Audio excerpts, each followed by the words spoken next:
The cold sliced into my skin like ice blades as I stepped off the bus at the small town's central station. The streets were covered in a white blanket that reflected the colorful lights strung between the old buildings, creating an almost surreal atmosphere. It was the first day of the Winter Snow Festival, and the whole town looked like something out of a fairy tale. Kids ran through the main square, their laughter echoing among the stone buildings as they built snowmen and threw snowballs at each other. Street vendors offered roasted chestnuts and hot cocoa from small stands, decorated with garlands and twinkling lights. I walked slowly down the cobblestone street, dragging my small suitcase and watching everything around me with eyes that couldn't reflect the joy. As magical as the scene was, there was something heavy in my chest that wouldn't let me get caught up in the festivity. Every step I took in the soft snow made a muffled sound that seemed to echo the dark thoughts I had been carrying for months. My younger brother, Lucas, had been in jail for 4 months.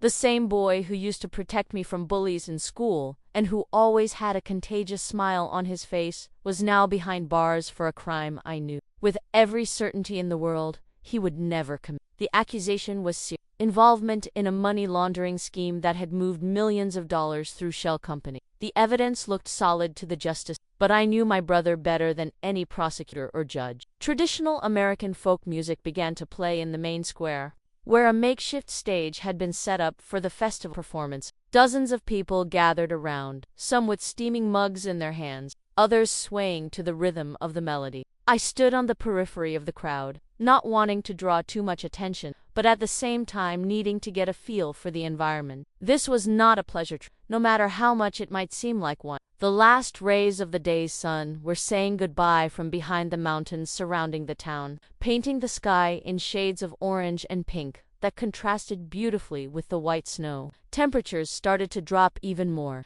and I could see my own breath forming small clouds in the cold air. I adjusted my wool coat and shoved my hands in my pockets, trying to stay warm while I continued to watch the people around me. There were entire families, couples, groups of friends, all there to celebrate the arrival of winter and enjoy the festival days. Small children ran between the legs of adults, chasing each other in impromptu games, while their parents chatted animatedly about the events scheduled for the coming days. There was something comforting in that normality, in the simplicity of people who just wanted to have fun and forget about everyday problems for a few moments. But I couldn't afford to forget. Every moment that passed was another moment that Lucas remained unjustly imprisoned, paying for something he hadn't done. Sleepless nights had become routine for me since his arrest. I spent hours re-examining every detail of the case, every piece of evidence presented by the prosecutor, every witness who had testified against him.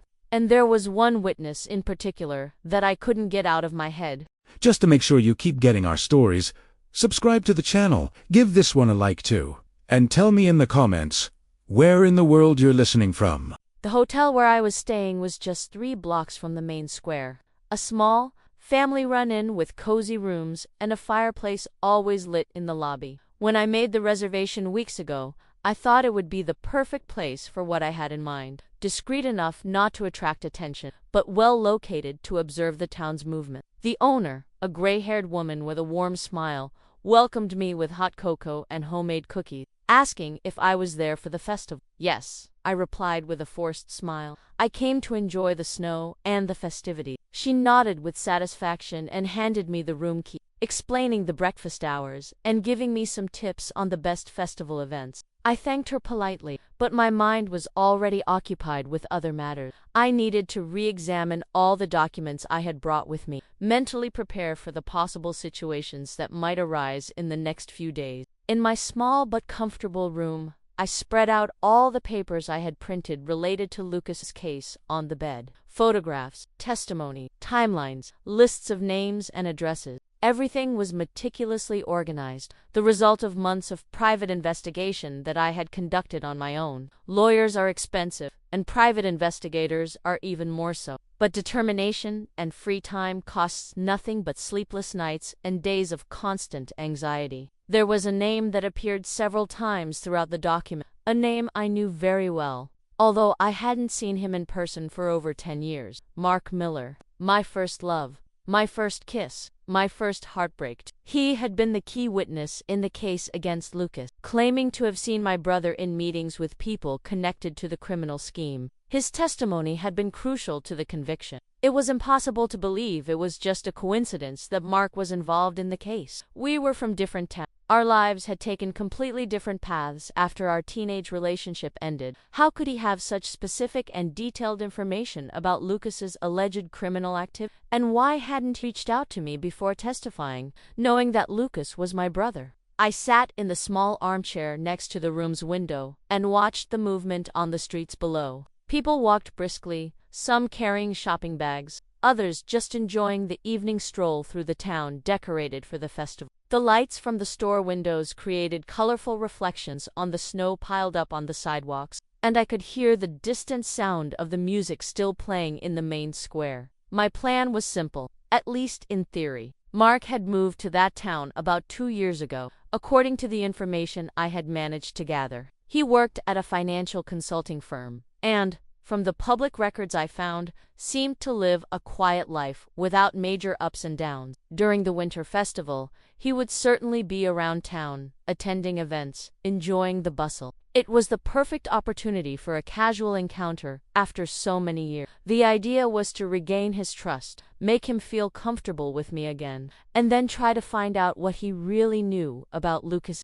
Maybe he had information he hadn't fully shared with the authorities. Maybe there were details that could help prove my brother's innocence. Or maybe, and this possibility haunted me more than any other, he knew exactly who the real culprits were and was protecting someone. It wouldn't be easy. Mark had always been smart and perceptive, even when we were teenagers. If he suspected that my presence there was no coincidence, if he realized I was trying to manipulate him in some way, the whole plan would fall apart before it even began. I would need to be convincing, natural, spontaneous. I would need to pretend that the reunion was a pleasant surprise and nothing. I grabbed my cell phone and sent a quick text to Martin, the lawyer handling Lucas's case. Made it safely. Starting tomorrow. He replied almost immediately. Be careful. We can't afford any more mistakes. I knew exactly what he was referring to. We had tried other approaches in recent, all without success. This was our last resort before we had to accept that Lucas would remain in prison for the next few years. I closed the documents and carefully put them away in my suit. Tomorrow would be the first day of a performance that could last for weeks. I needed to be prepared to play the role of the surprised and happy ex-girlfriend, while inside I would be calculating every word, every gesture, every facial expression. It was a dangerous game, but it was the only chance left to save my brother. The Winter Snow Festival would be the perfect backdrop for this charade. Amidst the magic of the colored lights and the contagious joy of the festivities, no one would suspect that here, in the middle of that fairy tale atmosphere, a desperate woman would be fighting to prove her brother's innocence, willing to do anything to bring the truth to light. The sound of the music in the main square gradually faded as the night went on. Soon, the whole town would be silent, covered by the white blanket of snow that continued to fall softly from the dark sky. And I would be there, lying in bed, in a hotel room, planning every move for the next day, praying that everything would work out and that, in the end, justice would be served. The next morning, I woke up before sunrise. Anxiety hadn't allowed me to sleep properly, and my mind was racing with all the possible scenarios for the encounter with Mark. I took a hot shower, carefully chose the clothes I would wear, something casual but attractive, that would look natural for someone who was just sightseeing, and went down for breakfast. The inn owner was in the kitchen preparing fresh bread, and the comforting aroma spread throughout the lobby. She greeted me cheerfully and asked about my plans for the day. I'm going to walk around town, see the sights, maybe watch some performances in the square, I replied, trying to sound carefree. She gave me several suggestions for places to visit and events to watch, all information that I had already researched exhaustively in the previous days. After breakfast, I left the hotel wrapped in my heavy coat and scarf, taking a deep breath of the cold morning air. The snow had stopped falling during the night, but the ground was still completely white and crunchy under my feet. The streets were starting to get busy with people opening their shops and preparing for another day of the festival. I walked deliberately towards the main square, where I knew there was a high chance of running into Mark. According to my research, he usually had breakfast at a specific cafe that was right in front of the stage where the performances took place. It was a perfect place to observe the movement and, at the same time, be seen. My heart was pounding as I approached the area. It had been over 10 years since I had seen Mark in person. From social media, I knew that he had matured well, keeping that natural charm he always had, but now with a more sophisticated and confident appearance. It would be strange to see him again after so long, especially considering the circumstances. The square was starting to get crowded. Vendors were setting up their stalls, musicians were tuning instruments for the day's performances, and tourists were walking around taking pictures of the Christmas decorations and the historic architecture of the surrounding building. I positioned myself strategically near a crafts, pretending to examine the products on display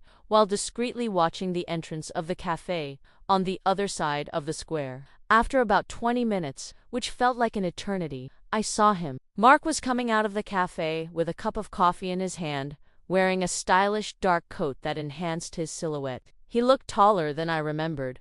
Or maybe it was just the confident posture he had developed over the years. His brown hair was neatly cut, with a few gray hairs at his temples that gave him an even more mature and attractive look. For a moment, I felt a pang of genuine nostalgia. This was the same man who had been my first love, with whom I had shared so many special moments during our adolescence. For a brief instant, I almost forgot the reason I was there. Almost. Mark walked slowly through the square, looking at the stalls and greeting some people he apparently knew. He seemed at ease in that environment, like someone who was really part of the local community. He came close to where I was, examining the craft products at the stall next to mine. It was time. I took a deep breath and walked casually towards him, pretending to be focused on a piece of handmade pot. When I was just a few feet away from him, I let out a surprised exclamation, authentic enough to catch his attention. "Oh my God, Mark."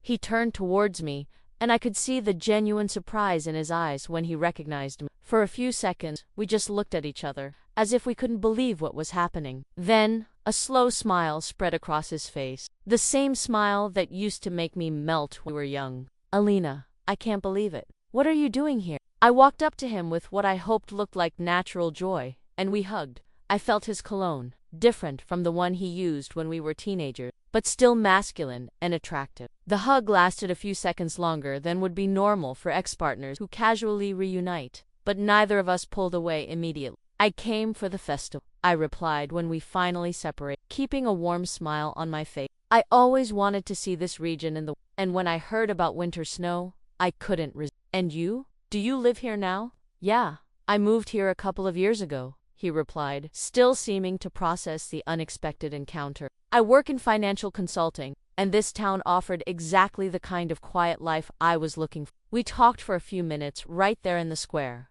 updating each other on our lives superficially. I told an edited version of my current situation, completely omitting any mention of Lucas and focusing on professional and personal aspects that would seem normal. Mark shared information about his job, his routine in town, some hobbies he had developed. "It's amazing to see you after so long," he said, and there was something in his eyes that made me wonder if he was being completely sincere. "You look even more beautiful." I felt a blush rise to my cheek, and this time it wasn't fake. Even though I knew I was there with a specific objective, even though I knew our conversation was part of a carefully planned strategy, there was still a part of me that reacted naturally to his presence. "Thank you," I replied, looking away for a moment before facing him again. "You look good too. Country life has been good for you." He laughed, and the sound brought back memories of Sunday afternoon we spent together, walking through the park in our hometown, making plans for the future that never materialized. "How about we grab a coffee together?" he suggested. "There's so much for us to catch up on.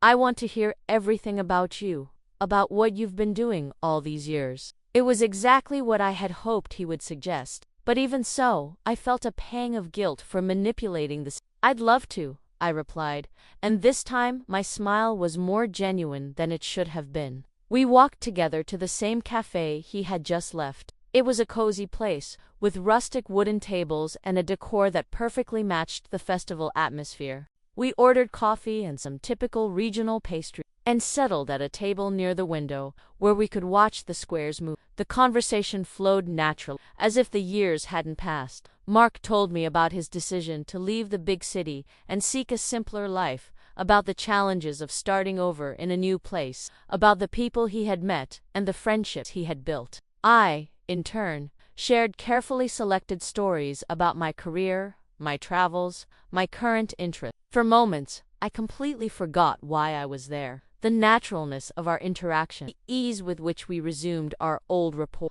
all of it reminded me why I had fallen in love with him so many years ago. Mark had always been an excellent conversationalist, smart, funny, able to make me feel like I was the most interesting person in the world. But then, inevitably, my mind would return to Lucas, to the prison bars, to the months of despair and sleepless nights, to the real reason I was sitting in that cafe, pretending that this encounter was just a happy coincidence. "What about your family?" Mark asked after a while. "How are your parents? And Lucas?" The question caught me off guard, even though I should have been expecting. Mark had always liked my family and remembered everyone well. I felt my stomach clench, but I kept a neutral expression. "My parents are fine," I replied calmly. "They're still in the same house, enjoying retirement." "Lucas?" I made a calculated pause, as if I was thinking about how to summarize my brother's life. "Lucas is going through some problem, complicated legal issue." Mark frowned, looking genuinely concerned. "What kind of problem?"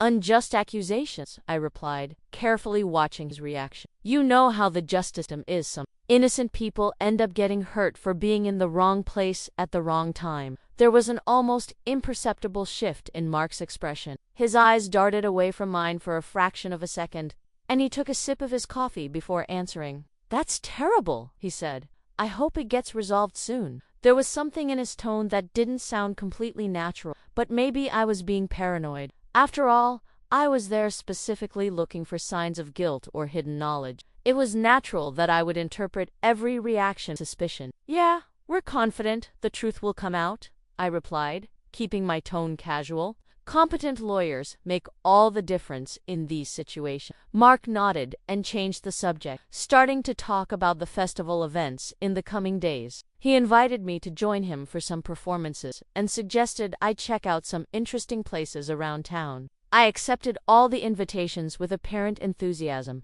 already mentally calculating how I could use each opportunity to get closer to him and eventually find out what I needed to know. When we finally said goodbye that afternoon, we agreed to meet again the next day. Mark kissed me on the cheek as he left, a gesture that could have been just cordial, but that lasted long enough to make me question his intention. Or maybe, again, I was seeing things that weren't there. I returned to the hotel with conflicting feelings. On one hand, the first contact had been successful. Mark had seemed genuinely happy to see me, and we had agreed to spend more time together. On the other hand, I couldn't get the feeling out of my head that he hadn't been completely honest with, especially when I mentioned Lucas's problem. That night, I called Martin and briefly reported how the encounter had gone. He congratulated me on the progress, but reminded me to stay focused on the main goal. "Don't get carried away by emotion. Remember why you're there." As if I could forget. As if every moment that passed wasn't a reminder that my brother was paying for a crime he hadn't committed, while I was pretending to enjoy a winter festival like any tour. But as I was getting ready for bed,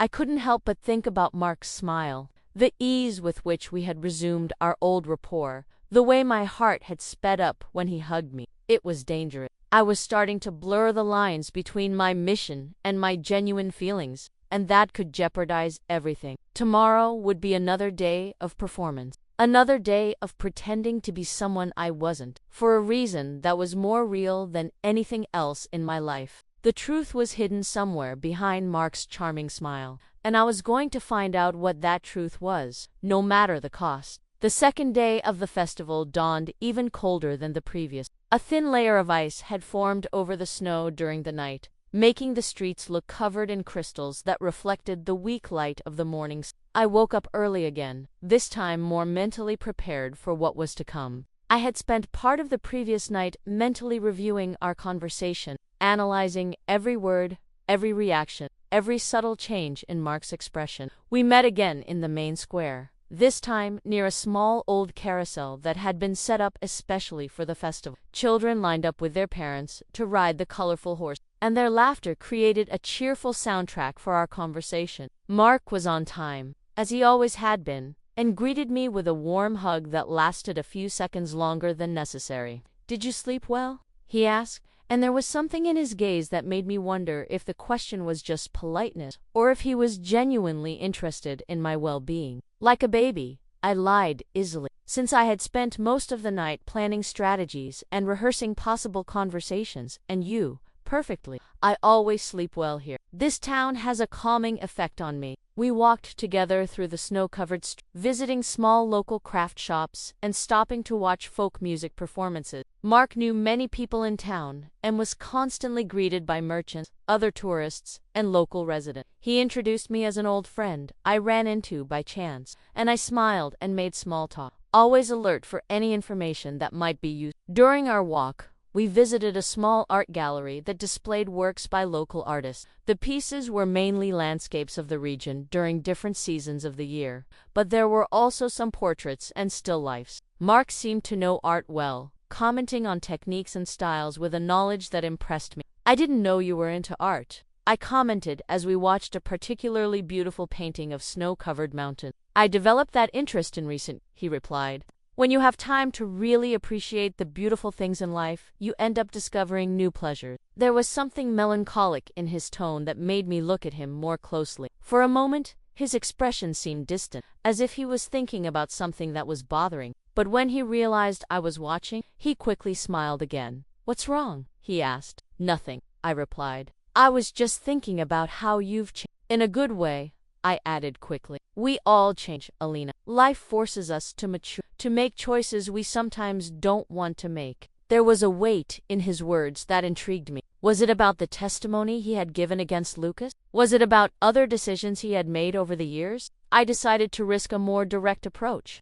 "What kind of choices?" Mark looked at me for a few seconds, as if he was evaluating how much he could share with me. Then he shook his head and smiled. But this time, the smile didn't reach his eyes. "Professional choices, mainly. Sometimes you find yourself involved in situations you didn't expect, and you have to decide what's the right thing to do." My heart sped up. Was it about Lucas's case? Was he referring to the testimony he had given? "It must be difficult to work in financial consulting," I commented casually. "I imagine you must see a lot of complicated." "More than I'd like," he admitted. And again I saw that distant expression in his eyes. "Sometimes you find out that people you trusted were involved in questionable things." I felt my breath quicken, but I forced myself to maintain a neutral expression of casual interest. "Like what?" Mark seemed to realize he had said too much, because he immediately changed the subject, starting to comment on another painting on the wall. But I had caught something important. He definitely knew more about questionable financial schemes than a simple consultant should know, and his reaction when I mentioned the choices we are sometimes forced to make suggested that he was carrying some kind of burden on his conscience. We left the gallery and continued our walk through town. Mark showed me a small 16th-century church with beautiful stained glass windows, a historic fountain that was decorated with colored lights for the festival, and an overlook where you could see the entire snow-covered town. At each stop, our conversation flowed naturally, interspersing memories of the past with observations about the present. But I was constantly alert for any clues that could give me more information about his involvement in Lucas's case. Every comment about work, every thoughtful pause, every subtle change of subject was analyzed and filed away in my mind for later reflection. During lunch at a small restaurant that served traditional regional food, Mark told me about his decision to leave the big city and move to this small town. "I was tired of the rush, the constant pressure, the corporate political games," he explained as we ate a delicious stew that warmed our cold bodies. "I wanted a place where I could work more ethically, more in line with my values, more ethical." I repeated, feigning casual curiosity. "Were there ethical problems in your previous job?" Mark hesitated for a moment, stirring his food with a fork before answering. "Let's just say we weren't always encouraged to ask questions about the origin of the funds we manage," he finally said.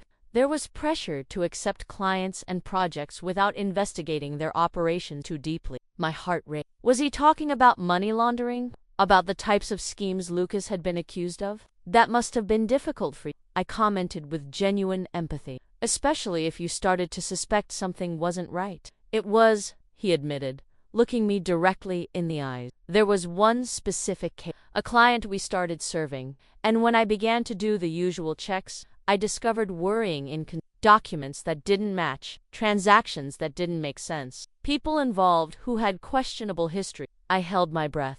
Was it about Lucas's case? Was he finally telling me the truth? What did you do? Mark sighed deep. I did what I thought was right at the time. I reported my suspicions to the competent authorities. I cooperated fully with the investigation that followed. There it was. The admission of what I already knew, that he had been the informant who led to the case against my brother. But there was something in his expression that suggested regret, or at least ambivalence about his decision. That must have been a difficult decision, I said, trying to keep my voice steady as my heart pounded. It was the hardest one of my life, he replied, and there was a genuine sadness in his eyes. Since you've been here with me all this time, it means you enjoy our story. So, subscribe to the channel so you don't miss the next ones. Give this one a like, and tell me in the comments where in the world you're watching from.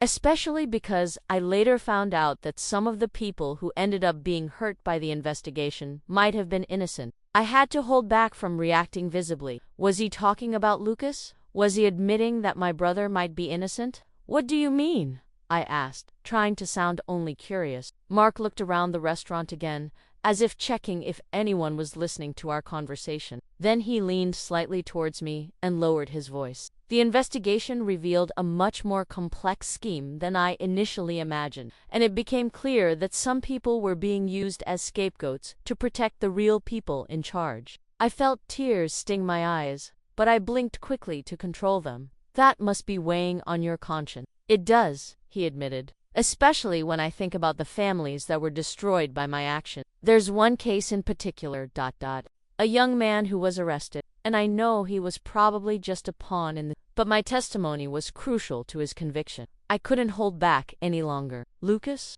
I whispered. Mark looked at me with surprise, then with slow understanding. You know, it wasn't a question. It was a statement. I know you testified against my brother, I admitted, completely abandoning my charade, and I came here to find out the truth. The silence that followed was deafening. Mark looked at me for a long moment, and I could see various emotions passing across his face. Surprise, understanding, guilt, and something that looked like relief. How long have you known? He finally asked. Since the beginning. Our meeting wasn't a coincidence. I came here specifically to look for you. He nodded slowly, as if puzzle pieces were clicking into place in his mind. And I thought fate had brought us back together, he said with a bitter smile. I should have been suspicious. It was too unlikely for you to show up here just now. I need to know the truth about what happened to Lucas, I said, letting all the emotion I had been holding back leak into my voice. He's my brother, Mark, my younger brother, and I know he didn't do what he's being accused of. Mark ran his hands through his hair, a gesture I remembered well from when we were young, and he was stressed. Elena.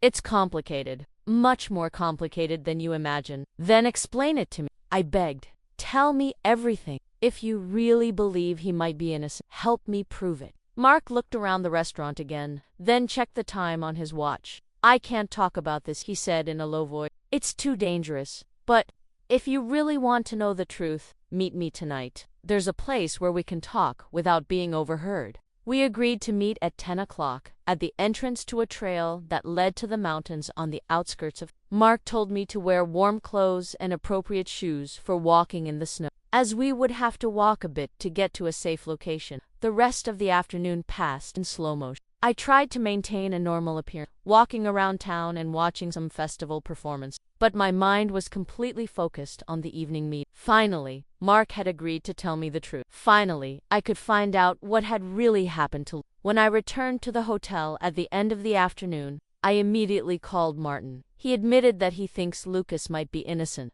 I reported. We're meeting tonight for him to tell me everything. Elena, be very careful, Martin warned me. If he's willing to talk, it might be because the situation is more dangerous than we imagine. Don't go to isolated places alone. I have no choice, I replied. This may be our only chance to find out the truth. Keep your cell phone on and send me your location before you go meet him. If I don't hear from you by tomorrow morning, I'm calling the authorities. I agreed and hung up, feeling a mixture of anxiety and hope.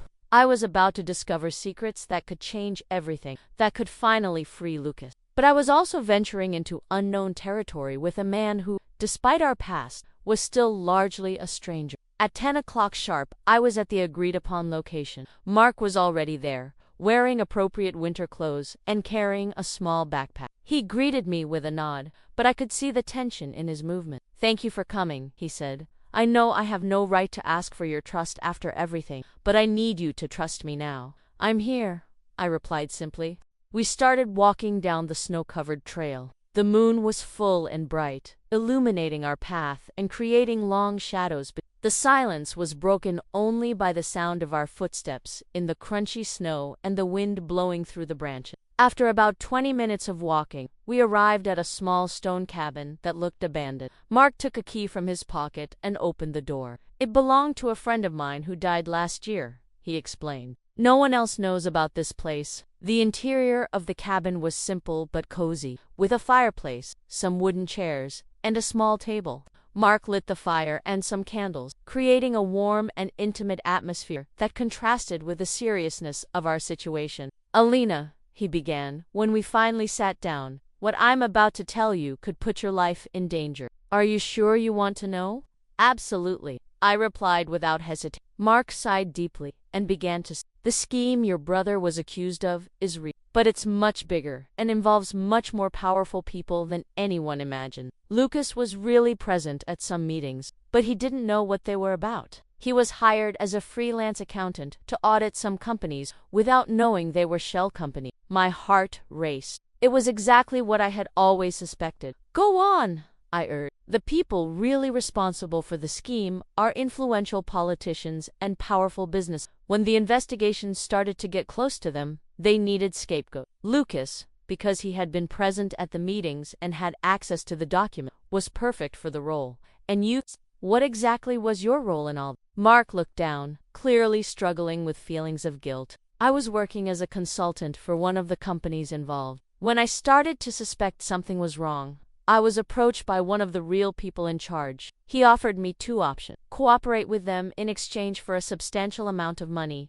or have my life destroyed like other people who had refused to cooperate. And you chose to cooperate." "At first, yes," he admitted in a low voice. "I was scared. They showed me pictures of people who had disappeared after refusing to help them. But when I saw that innocent people like Lucas were being harmed, I started to question my decision." "Why didn't you tell the truth during the—" "Because they told me that if I changed my story, not only would I be eliminated, but you and your family would also be in danger." A chill ran down my spine. "They threatened me specifically. Alina, they know everything about you. Where you work, where you live, your daily habits. They told me that if I didn't cooperate fully, you would be the first to pay the price." We were silent for a few moments, the weight of the revelations sinking in. I was simultaneously furious and grateful. Furious because Mark had lied and allowed Lucas to be wrongly convicted. Grateful because he had done it, at least in part, to protect me. "Who are these men?" I finally asked. Mark hesitated. "If I tell you the names, there's no turning back. You'll become a target too." "I'm already a target by the simple fact that I'm here talking to you," I replied. "And my brother is rotting in jail for a crime he didn't commit. I need to know." Mark got up and went to a small shelf on the wall, from which he took a folder of documents. "I've been collecting evidence for 2 years. Documents, recordings, photographs. Everything that proves Lucas's innocence and reveals the real culprit." My heart pounded. "Why didn't you turn this over to the authorities?" "Because some of the authorities are involved in the scheme," he replied somberly. "The prosecutor who convicted Lucas receives a monthly payment to ensure that certain people are never investigated. 2 judges are also on the payroll." The situation was even worse than I had imagined. It wasn't just a money laundering scheme, but a system of corruption that involved the justice system itself. "So, how can we expose this? We need to find someone clean, someone with enough power to act, and enough honesty not to be bought," Mark explained. "I have some ideas, but it will be risky." We spent the next 2 hours examining the documents Mark had collected. They were devastating evidence. Recordings of conversations where the real criminals openly discussed their scheme. photographs of secret meetings, financial documents that proved the money laundering, and even records of payments made to corrupt law enforcement officials. This is enough to free Lucas and put dozens of people in jail, I said, impressed by the amount of evidence. Yes, but only if we can get it to the right people. If this evidence falls into the wrong hands, both you and I will be dead in a week. The reality of the situation hit me like a punch to the stomach. It wasn't just about proving Lucas's innocence, but about surviving a corruption scheme that involved extremely powerful and dangerous people. Mark, I said, looking him directly in the eyes, why are you doing this now? Why are you risking your life to help me? He was silent for a few moments, looking at the fire in the fireplace. Because I can't live with this on my conscience anymore, he finally replied. And because, despite all these years, I still care about you. I can't keep letting your family suffer to protect my own. I felt tears in my eyes. He was the same person I had fallen in love with years ago, but now matured and tested by extreme circumstances. What do we do now? Now, we go back to town and pretend this conversation never happened. I'll need a few days to make contact with the right people. In the meantime, you need to act normally. Keep attending the festival. Keep pretending we're just enjoying our reunion. What if they find out? Mark looked at me with a serious expression. Then we'll both be in mortal danger. We carefully put away the documents and put out the fire in the fireplace. The walk back to town was done in silence, each of us absorbed in our own thoughts. When we reached the point where we would part ways, he for his house, me for the hotel, Mark held my hand. Alina, don't trust anyone else but me until this is over.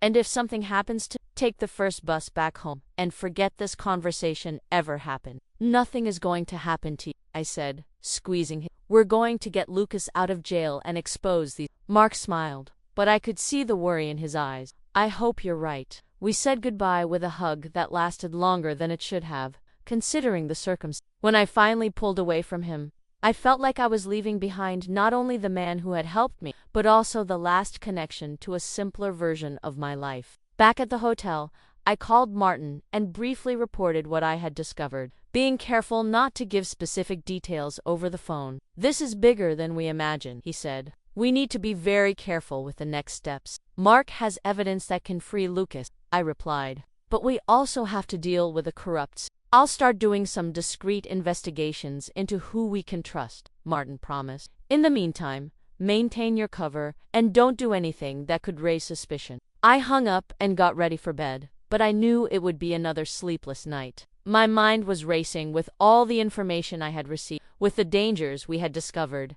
and with the complex mixture of feelings I had for Mark. He had betrayed Lucas, but he had also done it to protect me. He had lied during the trial, but he had also spent 2 years collecting evidence to right his lie. He was at once the man who had contributed to my brother's unjust imprisonment, and the man who was now risking his life to free him. And as much as I tried to stay focused only on the goal of saving Lucas, I couldn't deny that my feelings for Mark were being rekindled. The way he had looked at me in the cabin, the sincerity in his voice when he admitted his mistakes, the courage he was showing in deciding to do the right thing, all of it was awakening emotions that I had buried a long time ago. But this was not the time to romanticize this. We were dealing with dangerous criminals, with a corrupt justice, and with evidence that could get us killed if it fell into the wrong hands. I needed to keep a clear head and focus on what really mattered, getting Lucas out of jail and exposing the truth. The third day of the festival dawned with a heavy snow. Large, heavy flakes fell from the gray sky, covering the town with a new layer of white that made everything even more magical,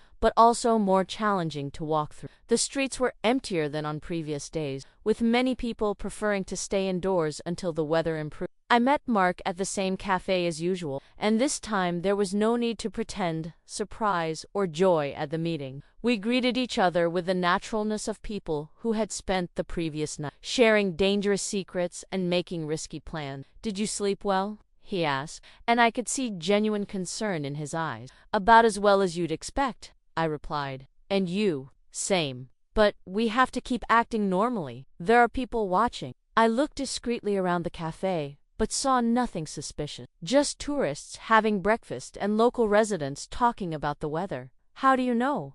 Experience, he replied simply. When you live with this kind of secret for so long, you develop a sixth sense for these things. We spent the day visiting an exhibition of ice sculptures that had been set up in a park in the town center. The works were impressive, detailed replicas of famous monuments, life-size animals, and even portraits of all carved from ice and lit with colored lights that created stunning visual effects. We walked slowly between the sculptures, commenting on the artists' techniques and taking photographs like any tourist couple would. But our casual conversation was punctuated by whispered exchanges of information. Whenever we were sure no one was paying attention, I managed to get in touch with an investigative journalist in the big city. Mark informed me, as we pretended to admire a sculpture of a leaping horse. She has a history of exposing government corruption and isn't afraid of powerful. Can we trust her?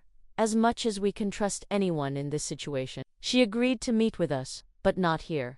It'll be on neutral ground. Where and when? Tomorrow night. There's a small restaurant in a town about an hour from here. We'll pretend we're taking a romantic drive around the area. The idea of a romantic drive gave me a chill in my stomach that had nothing to do with the freezing weather. The lines between our mission and our genuine feelings were getting more and more blurred, and I no longer knew what was real and what was an act. During lunch, I noticed that Mark was more tense than on previous days. He constantly checked his surroundings, his cell phone beeped with messages that he read quickly before deleting, and there was a constant line of worry between his eyebrows. Did something happen? I asked when we were alone at our table. I got a text this morning, he admitted in a low voice. A subtle but clear warning. They know I'm acting different. My blood ran cold. What kind of warning? A picture of me taken last night, when I was walking home after our meeting at the cabin? No text, just the photo. I felt nausea rise in my throat. Do they know about our conversation? Not necessarily. It could just be preventative intimidation. But we have to be even more careful. Maybe we should cancel the meeting with the journalist. No, Mark said firmly. It's our only chance. If we back down now, Lucas will spend the rest of his life in prison, and we'll spend the rest of our lives looking over our shoulder. He was right, but that didn't make the situation any less terrifying. We were dealing with people who clearly wouldn't hesitate to eliminate us if they discovered our plan. The rest of the day passed in an atmosphere of disguised tension. We continued our roles as ex-partners, enjoying a casual reunion, visiting more tourist spots, and watching festival performances. But underneath the surface, we were both constantly on alert, watching faces in the crowd, noticing cars that seemed to be following us, paying attention to anything that seemed out of the ordinary. That night, when I returned to the hotel, I found an unpleasant surprise. My room had been ransacked. Nothing had been stolen,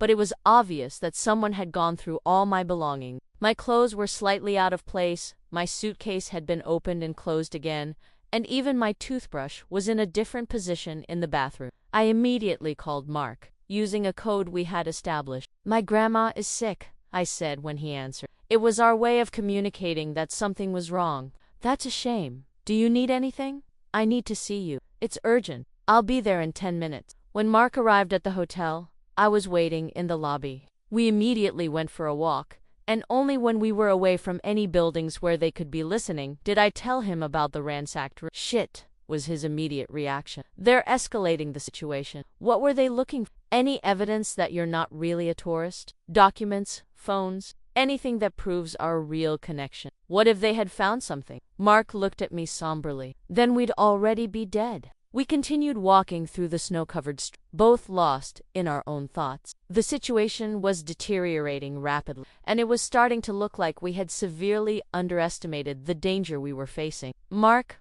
I finally said, maybe we should give up. Take the evidence you've collected, find a way to send it anonymously to several different authorities, and hope that at least one of them is honest. It won't work, he replied. Anonymous evidence is easily dismissed or suppressed. We need someone with credibility to investigate and publish the story. What if we both die in the process? Mark stopped walking and turned to face me. Alina, I've lived with this guilt for 2 years. Every night when I go to sleep, I think about your brother in a prison cell, paying for crimes he didn't commit. I think about your family being destroyed, about your pain. If I die trying to fix this, at least I'll die doing the right. There was a determination in his eyes that reminded me of the young man I had fallen in love with so many years ago. Stubborn, brave, to the point of recklessness, and completely committed to his conviction. "Then we'll do it," I said, taking his hand. Together, he squeezed my hand and smiled. The first genuine smile I had seen on his face since the truth had been revealed. Together, he agreed. We returned to the hotel about an hour later. After taking a long and complicated route to ensure we weren't being followed, Mark walked me to the entrance, and we said goodbye with a hug that felt more intimate than the previous. "Be careful tonight," he whispered in my ear. "If anything seems strange, call me immediately." "You too," I replied. When I got to my room, I checked everything again to make sure nothing had been moved during our absence. Everything seemed to be exactly as we had left it. I did a careful check behind mirrors, inside light fixtures, and in any place where listening devices could have been installed, but I didn't find anything. Still, I slept with a chair propped against the door and my cell phone in my hand, ready to call for help at the slightest sign of trouble. The fourth day dawned clear and cold, with a blue sky for the first time since my arrival. The snowstorm had stopped during the night, leaving the town covered in a uniform layer of snow that sparkled in the sunlight. It was the kind of perfect day for tourists, and the streets quickly filled with people enjoying the favorable weather. Mark and I met for breakfast as usual, but we were both more tense than on previous days. The invasion of my room had made it clear that our situation was becoming increasingly precarious. "How was the night?" he asked. "Quiet, but I didn't sleep well." "And you?" "Same. But today's the day. Tonight we meet the journalist." We spent the day sightseeing with even more dedication than before, visiting all the spots a normal couple would visit during a romantic stay in a historic town. We took dozens of photos, bought souvenirs, tasted local specials, and even participated in a folk dance class that was being offered in the main square. During the dance class, which was actually quite fun, there was a moment when Mark held me closer than necessary. Our faces were just inches apart, and for an instant I completely forgot where we were and why we were there. There was something in his eyes that had nothing to do with our mission, something that spoke of genuine feelings that were resurfacing despite the dangerous circumstances. "Alina," he whispered, so low that only I could hear. "Don't," I whispered back, although part of me wanted to hear what he had to say. "Not now." He nodded and created a little more distance between us, but the moment had happened. The romantic tension that had been growing between us since my first day in town had finally surfaced, further complicating an already extremely complex situation. Around 6 in the evening, we left town heading for the restaurant where we would meet the journalist. Mark had rented a small car, claiming we wanted to explore the rural area around the town. The road wound through snow-covered mountains, passing small villages that looked like they had come straight out of a postcard. "Are you nervous?" Mark asked as he drove. "Terrified," I admitted. "And you?" "Same, but also relieved. We're finally going to be able to do something concrete." The restaurant was small and cozy, located in a village of just a few hundred inhabitants. When we arrived, there were only 3 tables occupied, all by local residents who seemed to recognize us as tourists and greeted us politely. The journalist was already there, sitting at a table in the most private corner of the establishment. She was a woman in her 40s, with dark hair tied back in a low bun, wearing casual but elegant clothes. There was something in her posture that conveyed competence and confidence. "Carmen Rivera," she introduced herself when we approached her table. "Thank you for coming." We sat down and ordered dinner, making casual small talk until our food arrived and the restaurant became empty. Only then did Carmen lean towards us and lower her voice. "Mark told me briefly about the situation on the phone, but I need to hear all the details, and I need to see the evidence." Over the next 2 hours, we told the whole story. Mark explained his initial involvement in the scheme, how he had been coerced into testifying against Lucas, and how he had spent the last 2 years collecting evidence to correct his mistake. I told her about Lucas's arrest, about my suspicion, and about my decision to seek out Mark. Carmen asked detailed questions, took discreet notes, and occasionally asked for clarification on specific points. It was obvious that she was experienced in dealing with complex corruptions and knew exactly what kind of information would be needed to build a solid story. "The evidence you've collected is impressive," she said, after examining some of the documents Mark had brought, "but it's also extremely dangerous. The people involved in this scheme have enough power to make you disappear without a trace. We know that, Mark said. But we can't keep living with this on our conscience. And Alina can't keep watching her innocent brother rot in prison. Carmen nodded thoughtfully. I'll need time to verify some of the information and make contact with reliable sources. I'll also need assurances that you'll be safe during the investigation process. What kind of assurances? I asked. I'll get in touch with some fellow journalists and human rights activists. If something happens to you, there will be multiple people knowing exactly who the perpetrators are. Sometimes, the best protection is publicity. We agreed that Carmen would have a week to begin her preliminary investigation. During that time, Mark and I were supposed to continue acting normally, without giving any indication that we were collaborating with journalists. One last thing, Carmen said as we were getting ready to leave. You two need to understand that once this story is published, your lives will never be the same. You will become permanent targets of very dangerous. Are you sure you're prepared for that? I looked at Mark, and I saw my own determination reflected in his eyes. Yes, we replied, almost simultaneously. The drive back to town was done in silence. We were both processing the magnitude of what we had just done. There was no turning back. We were officially conspiring against extremely powerful people, and the consequences would be irreversible. When we arrived in town, it was almost midnight. The streets were deserted, with only a few lights from the street lamps illuminating the snow that had started to fall again. Mark walked me to the hotel entrance, and we stood there for a few moments, neither of us wanting to say goodbye. Alina, he finally said, I need to tell you something. What? These last few days, being with you again, even under these terrible circumstances, has reminded me why I fell in love with you so many years ago. I felt my heart race. Mark, I know this isn't the right time to talk about this. I know we're dealing with much more important, but if something happens to me, I wanted you to know that I never completely stopped loving you. Before I could answer, he kissed me. It was a soft kiss, full of repressed emotions and regrets. For a moment, I completely forgot where we were and why we were there. There was only Mark, me, and all the feelings we had shared in the past and that were resurfacing in the present. When we finally broke apart, we were both breathless. This complicates everything, I whispered. I know, he replied, but I couldn't keep pretending I wasn't feeling it. We said goodbye with one more hug, and I went up to my room with my mind even more confused than before. The feelings for Mark were definitely coming back, but I couldn't afford to be distracted by romance when Lucas's life was on the line. The next few days passed in a strange routine of forced normalcy. Mark and I continued our roles as ex-partners, enjoying a casual reunion, attending the festival events and acting like typical tourists. But beneath the surface, we were both constantly tense, waiting for news from Carmen and watching for any sign that our cover had been compromised. On the 5th day,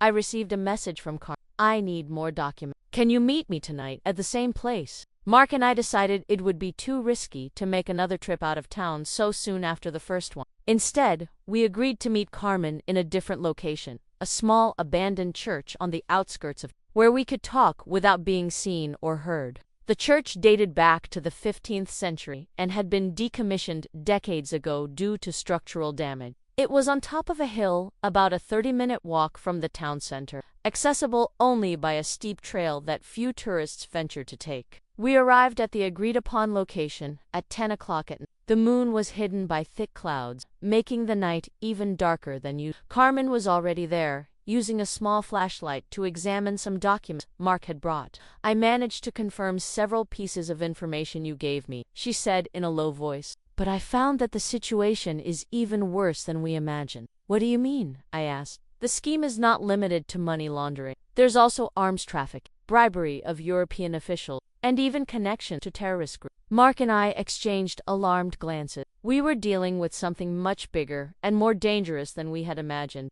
Does that mean Lucas is in even more danger in prison? I asked. Possibly. If the real criminals find out he could become a witness, they might try to eliminate him before he's... I felt nausea rise in my... The idea that Lucas could be killed in prison to protect other people's secrets was too terrifying to contemplate. What can we do? Speed up the process, Carmen replied. I'm going to publish the first part of the investigation tomorrow. It will be a preliminary story, focusing on the corruption in the justice. That should create enough pressure for the honest authorities to start acting. And will that protect us? We hope so. Once the story is public, it will be harder for them to eliminate us without drawing even more attention. We spent another hour discussing the details of the publication strategy. Carmen had contacts at several newspapers and televisions and planned to coordinate a simultaneous reveal in multiple media outlets to maximize the impact and minimize the possibility of suppression. When we finally parted ways, Carmen gave us specific instructions on how to proceed in the coming days. Maintain your normal routine until the story is published. After that,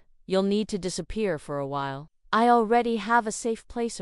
The walk back to town was tense. We both knew we were approaching the crucial moment when all the cards would be on the table and the consequences would become inevitable. Are you having second thoughts? Mark asked as we walked. No, I replied without hesitation. And you? Not at all. For the first time in 2 years, I feel like I'm doing the right thing. When we arrived in the town center, we immediately noticed that something was different. There was more movement on the streets than was normal for that time of night, and some cars with out-of-state license plates were parked in locations we hadn't seen. They brought in reinforcement, Mark whispered. How do you know? Experience. When you live under constant threat, you learn to recognize the signs. We decided to split up that night, so as not to attract unnecessary attention. Mark only walked me to the corner of the hotel, and we said goodbye quick. If something happens, he said, remember what we agreed on. Take the first transportation out of here, and don't look back. Nothing will happen, I replied, trying to sound more confident than I felt. Elena, I love you. Before I could answer, he was already walking quickly in the opposite direction, disappearing into the shadows of the snow-covered street. In my room, I stayed awake most of the night, looking out the window and watching the strange cars that remained parked nearby. There were men inside, some of them shadowy figures who occasionally lit cigarettes, creating small points of red light in the darkness. At 5 in the morning, my cell phone rang. It was a message from Carmen. Story published. Get out of town immediately. My heart pounded. It was time. I got dressed quickly, grabbed only the essentials in a small bag, and left the hotel through the back exit. The streets were still dark and deserted, but I could see that the suspicious cars were still there. I walked quickly through the side streets towards the meeting point that Mark and I had agreed on, a small bus station on the outskirts of town. But when I got there, he wasn't. I waited 15 minutes, then 20, then half an hour. Mark didn't show up. I tried calling his cell phone, but it went straight to voicemail. I sent text messages, but got no response. A terrible feeling began to form in my stomach. At 7 in the morning, when the first bus of the day arrived at the station, I made a decision that would haunt me forever. I got on the bus alone, leaving Mark behind. Over the next few hours, as the bus took me away from that snow-covered town, I tried to continuously contact Mark, but he had simply disappeared. Around noon, I stopped in a larger city and bought a newspaper. Carmen's story was on the front page, with headlines that spoke of widespread corruption in the justice and money laundering involving influential politicians. My cell phone rang. It was Martin. Elena, where are you? On my way home. The story has been published. We did it. Yes, but there's something you need to know. Mark Miller was found dead this morning. I felt the world collapse around me. My cell phone fell from my hand, and I had to lean against the wall to keep from fainting. How? I managed to ask when I finally picked up the phone. Apparently, it was a car accident, but considering the circumstances, double quotes, it wasn't an accident. I knew it wasn't an accident. They had discovered our betrayal and eliminated Mark before he could escape. Elena, you need to disappear for a while. The publication of the story will create a lot of noise, but it will also make you an even bigger target. I spent the next few weeks hiding in a safe house that Carmen had arranged, following the news about the reverberations of the journalistic investigation. One after another, powerful people were arrested. The prosecutor who had convicted Lucas was removed from office. 2 judges were indicted for corruption. And, finally, after 6 months of unjust imprisonment, Lucas was. But the victory had a bitter taste. Mark had paid with his life for the courage to do the right thing. The man who had betrayed me, who had lied in court, who had contributed to my brother's unjust imprisonment, had also been the man who risked everything to correct his mistakes. And I would never have the chance to tell him that I loved him too. 6 months later, I returned to that small, snow-covered town. The winter snow festival was long over, and the streets were quiet and normal. If this story kept you hooked until now, just imagine the next ones. Subscribe to the channel so you don't miss any. Give this one a like, and tell me in the comments where in the world you're listening from right now. I walked to the main square, where Mark and I had reunited, where we had pretended to be just ex-partners enjoying a happy coincidence. There was a new bench there, with a small plaque that said, "In memory of Mark Miller, a man who chose to do the right thing." I sat on that bench for hours, thinking about everything that had happened, about all the choices we had made, about all the prices we had paid. Lucas was free, and the real criminals were in jail. Justice had been served, but the cost had been the love of my life. When I finally got up to leave, it started snowing again. Large, soft flakes fell from the sky, covering the town with a new white blanket, hiding the footprints of the past and preparing the ground for new beginnings. I walked slowly back to the bus station, knowing I would never return to that place, but also knowing that I had learned something important about courage, about love, and about the price we sometimes have to pay to do what's right. The snow continued to fall as my bus left town, gradually covering the streets where Mark and I had walked together, where we had shared dangerous secrets and rediscovered old fears. In a few hours, there would be no trace of our passage there, but the consequences of our courage would echo forever. Lucas was free, the truth had come to light, and justice had prevailed. And maybe, in the end, that was what really mattered. Mark had died doing the right thing. And although the pain of his loss was something I would carry forever, I knew he would have been satisfied to know that his sacrifice had not been in vain. The truth had finally emerged from under all that snow, clean and pure, like the flakes that were still falling from the sky, covering that small American town where I learned that love and courage sometimes require the greatest of all sacrifices. And as the bus took me away from that place forever, I carried with me not only the satisfaction of justice being done, but also the certainty that true love, even when it costs everything we have, is always worth it.